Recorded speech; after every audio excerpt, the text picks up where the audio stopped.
Hi mates, back again with me Fadhilah Ramadhania. Now I will read the second reading task that has given by Miss Vanisha, and I'll choose the passage number 4. Let's begin the passage number 4. Research. Change in walking may indicate cognitive decline by Janice Lloyd. Subtle change in the way a person walks can be an early warning sign of cognitive decline and a signal for advanced testing.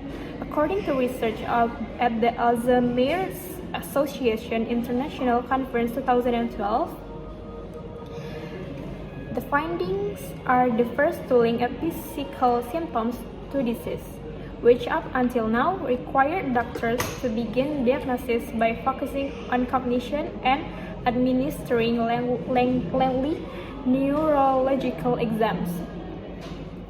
The evidence in the 5 studies is robust, say experts.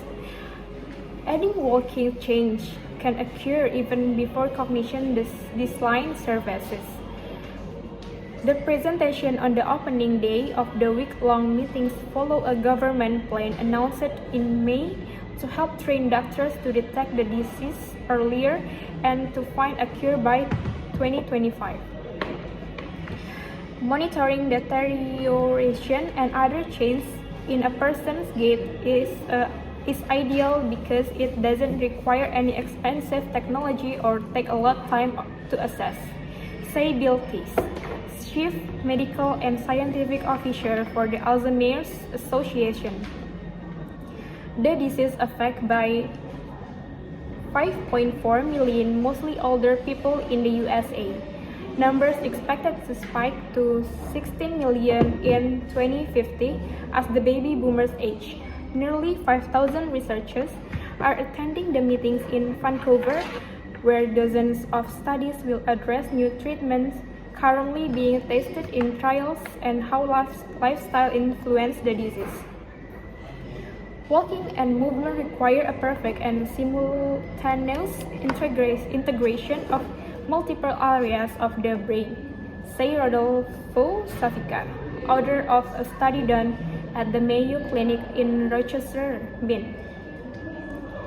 Walking changes occur because the disease interferes with the circuitry between this area of brain. Savica ruled out other diseases, Parkinson's arthritis, as possible causes of gait change. In the Mayo Clinic study, researchers measured the stride length, cadence, and velocity of more than 1,441 participants through a computerized gait instrument at 2 or more visits roughly 15 months apart. They found that study participants with lower cadence, velocity, and length of stride experienced significantly larger declines in global cognition, memory, and executive function. These changes support a possible role of gait change as an early predictor of cognitive impairment, Savica says. Another large study of 1,153 adults with a mean of 78 done by researchers at the Basel Mobility Center in Basel, Switzerland found gait become slower and more variable as cognition decline progressed.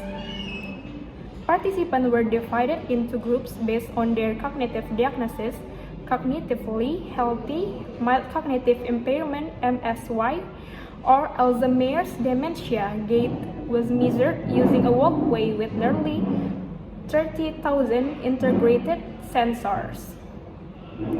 Those with Alzheimer's dementia walk slower than those with MCI, who in turn walk slower than those who were cognitively healthy, says Stephanie Bredenbach, lab researcher. Bredenbach says analysis of walking could also be used to show if treatments to treat the disease are working. At the annual wellness visit required by Medicare, a physician could add a walking task to the checklist without adding a lot of extra time, say Thies. Yet, one of the study's researchers said that one annual test wouldn't work with everyone. You'd be surprised how many people say to me, "He doesn't walk that well at home," when I give them a gait test in the office, says physician Lisa Silbert. Silbert conducted research on 19 dementia-free volunteers enrolled in the Intelligence System for Assessment of Aging Change study at Oregon Health and Science University in Portland. They measured gait speed during MRIs and gait speeds at home. Participants walked faster when measured one in person. Then, when walking in their home, slower in-home walking speed was associated with smaller total brain size. Dementia-caused brain shrinkage. Walking speed taken at a single time point may overestimate the walking abilities in the elderly, she says.